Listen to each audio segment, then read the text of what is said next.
मी प्रथमतः माझी ओळख करून देतो. मी आनंद रासम, सिंधुदुर्ग डिस्ट्रिक्ट केमिस्ट्री असोसिएशनचा अध्यक्ष आहे.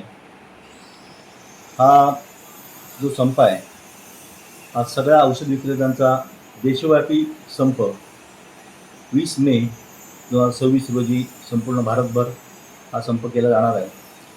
आमचे सर्वोच्च नेते माननीय श्री जगन्नाथजी शिंदे उर्फ आप्पासाहेब शिंदे हे आमचे all India organisation of chemist and druggist या संस्थेचे अध्यक्ष आहेत. त्यांच्या नेतृत्वाखाली आम्ही हा संप करतोय. हा जो संप असणार आहे तो 19 मे 2026 पासून रात्री 12 वाजल्यापासून 20 मे 2026 रात्री 12 वाजेपर्यंत हा 24 तासासाठी आमचा हा संप संपूर्ण भारतभर असणार आहे. यामध्ये सुमारे 12.5 लाख देशातील सुमारे 12.5 लाख औषध विक्रेते याच्यामध्ये सहभागी होणार आहे.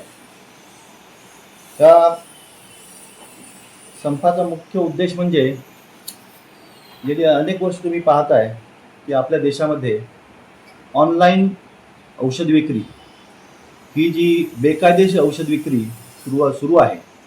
बेकायदेशीर औषध विक्री म्हणण्याचं कारण म्हणजे आपल्या ड्रग अँड कॉस्मेटिक ॲक्ट ज्याच्या अंतर्गत ही औषध विक्री केली जाते त्या ॲक्टमध्ये कुठेही ऑनलाईनसाठी औषध विक्री करण्याच्या कायद्यामध्ये अजूनही बदल केलेला नसल्यामुळे ही विक्री जी चाललेली आहे भारतामध्ये ती पूर्णपणे बेकायदेशीर आहे आणि त्यावर कुठलाही सरकारचं नियंत्रण कुठल्याही प्रकारचं त्यामध्ये नाही आहे.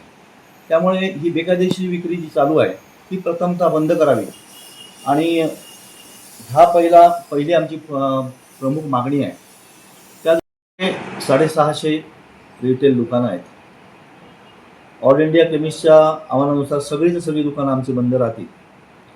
परंतु केमिस्ट म्हणून किंवा फार्मसिस्ट म्हणून आमची एक जबाबदारी असल्यामुळे आम्ही प्रत्येक तालुक्यातील आमच्या 2 पदाधिकाऱ्यांचे नंबर FDA कळवलेले आहेत की जेणेकरून कुठली इमर्जन्सी आपत्कालीन जे किंवा लाईफ सेव्हिंग तर जे आपण म्हणतो ते जर कोणाला पाहिजे असेल किंवा लागणार असेल तर त्याची पूर्ण जबाबदारी त्या नंबरवर फोन केल्यानंतर त्यांना रुग्णाला उपलब्ध करून द्यायची जबाबदारी आमच्या असोसिएशनने घेतलेली आहे. आणि हेच सगळीकडे ऑल ओव्हर महाराष्ट्र आणि ऑल इंडियामध्ये असंच आम्ही ठरवलेलं आहे की पूर्णपणे त्याची जबाबदारी नंबर द्यायचे कुठल्या रुग्णाचा फोन आला आणि अत्यावश्यक त्याला जर काय पाहिजे असेल अत्यावश्यक असेल तर त्याला ते आम्ही उपलब्ध करून द्यायची जबाबदारी आम्ही पूर्णपणे घेतली आहे. तसं प्रशासनाला आपण कळवलेलं आहे. तुमच्या या देशव्यापी संपानंतर प्रशासन देखील सज्ज झालं आहे. ते असं म्हणते की आम्ही कुठल्याही रुग्णांची गैरसोय किंवा हे होऊ देणार नाही असं म्हणते. कसं बघताय? एक लक्षात ठेवा, आता बरीचशी प्रायव्हेट आणि तुमची सरकारी रुग्णालयं आपल्याकडे आहेत. सगळीकडे प्रायव्हेट जी रुग्णालय आहेत त्यांच्याकडे बराचसा स्टॉक म्हणजे जी अत्यावश्यक ह्याच्यासाठी सेवेसाठी लागणारी जी इंजेक्शन्स असतात ती त्यांच्या स्टॉकमध्ये प्रत्येक हॉस्पिटलच्या ठिकाणी उपलब्धच असतात.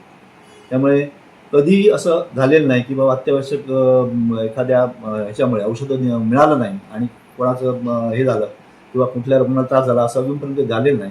आणि प्रत्येक ह्याच्यामध्ये हॉस्पिटलमध्ये ती औषधं उपलब्ध असतात. कधी देखील एखादं औषध असं असेल की बाबा ते मिळत नसेल तर आमच्या पदाधिकारी आमचे जे नंबर दिले आहेत त्या याला आम्ही ती उपलब्ध करून द्यायची जबाबदारी आम्ही घेतलेली. या बंदच्या निमित्ताने संपूर्ण भारतभर जी जिल्ह्याची मुख्य ठिकाणं आहेत तिथे सर्व केमिस्टचं एक आंदोलन करण्यात येणार आहे. अल्लाबोल आंदोलन असं आम्ही त्याला नाव दिलेलं आहे.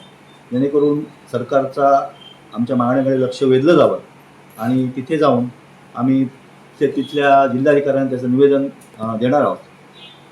सिंधुदुर्ग जिल्ह्यातील जे आपलं आंदोलन आहे ते सकाळी 10 वाजता जिल्हा परिषद कार्यालयाच्या प्रवेशद्वारापासून आम्ही सर्व जिल्ह्यातील सुमारे 500 केमिस्ट इथे जमणार आहोत आणि शांततेच्या मार्गाने आम्ही मोर्चा काढून आपल्या जिल्हाधिकारी कार्यालयापर्यंत आम्ही तिथे जाऊ आणि तिथे आमचं निवेदन जिल्हाधिकाऱ्यांना सादर करणार आहोत.